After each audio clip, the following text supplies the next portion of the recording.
განსხვავება ლოსიონების და ტონიკების შორის.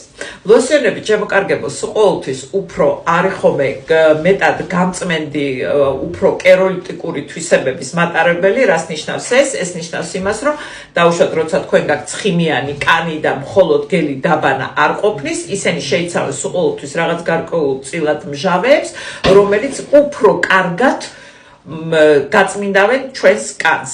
მაგ შემთხვევაში თუ თქვენ გაქვთ კიდევ ერთხელ ვამბობ, ცხიმისკენ მიდრეკილი კანი.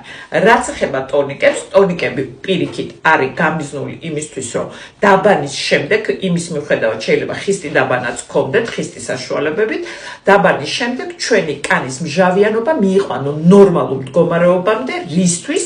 იმისთვის, რომ შემდგომი ეტაპები, რომელიც არის ტონიკების შემდეგ გამოყენებული, დაჯდეს კანზე.